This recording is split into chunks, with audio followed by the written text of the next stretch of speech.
It's worth saying again that Democrats oppose violence and lawlessness in all its forms.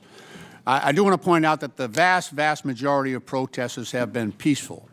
But the most egregious and sweeping displays of the use of force and lawlessness we see in the United States today, and the gravest threat to the rights and freedoms of those that we hold dear, are the acts of the Trump administration itself. President Trump and his administration have crossed the line over and over again, from January 6th, when this building was attacked at his direction, to invoking the Alien Enemies Act, to dismantling USAID, to ignoring court orders, to the attacks and threats against law firms that were protecting democracy. As in the 5 months since Trump took office and put the for sale sign over the White House, he's earned $2.9 billion on his crypto scam. I mean, to call this unprecedented, that word has lost all its meaning. He keeps making history, but the wrong kind.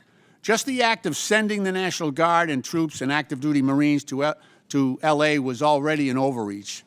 Supposedly, now we hear reports that those soldiers and Marines were sent to quell protests, but now are detaining civilians and are being trained to perform immigration enforcement functions. Ms. Perryman, what else could go wrong with the National Guard and Marines deployed in L.A.? What are the risks to the Americans who live, work, and exercise their right to freedom and to free speech there? Well, I would just say that what our Constitution recognizes and how good government functions is really based on trust. And when we look at National Guards, it is the governors that often call the National Guards in. And so, of course, the fact that we are seeing a situation where the president has taken this step without cooperating with the governor and with local communities there is deeply concerning.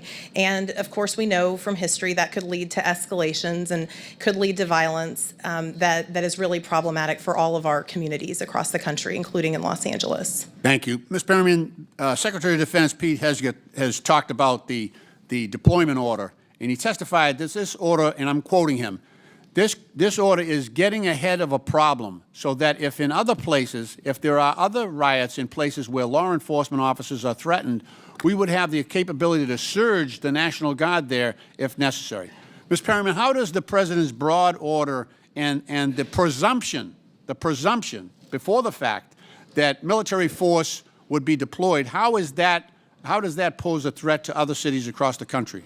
Well, again, it appears to be an escalation, and the main thing that's really important to so many Americans across the country, as well as local law enforcement in so many areas, that local law enforcement is there to help people be able to peacefully protest. And so there are ways that people in this country can express their views. We don't all agree with each other, and right now you really see the White House, for whatever reason, I think escalating, maybe seeking to create some made-for-TV moments. It's not clear, but I do think that there is a lot at stake here, as you've heard this morning.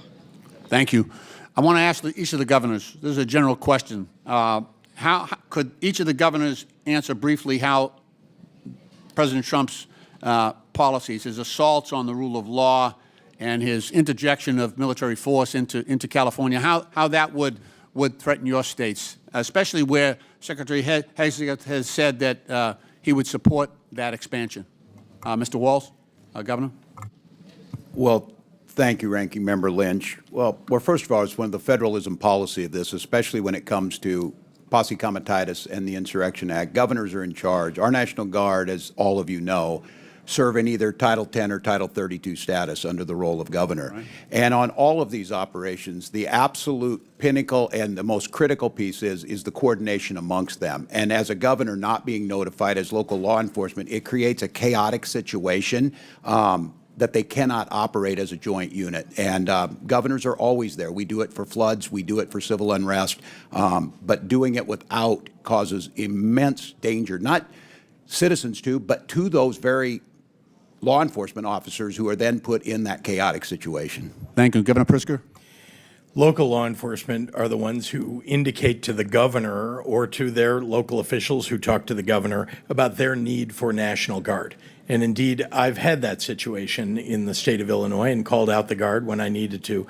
I'm careful about when I do it, but again, when local law enforcement indicate that they want that backup or they need that support, we do it. Now, I have to say, when the President of the United States is calling out your National Guard over the top of local law enforcement saying that they don't need it, that they have things under control, it tends to have an inflaming effect on what's going on the ground, just when local law enforcement and officials are getting things under control. And I think that's what we saw in Los Angeles. Governor Hochul? Those actions absolutely undermine the sovereignty of individual states. States' governors are the commanders in chief of the National Guard. They know what to do. As you've heard from my colleagues, we have deployed them in a number of occasions. But undermining confidence in local law enforcement, you're basically saying that there's not a belief that the highly trained individuals of our municipal police departments, like Los Angeles and the city of New York, for example, can't handle their jobs. I have more confidence in our law enforcement than perhaps the president does, and we ought to step back and say, this is an overreach of epic proportions.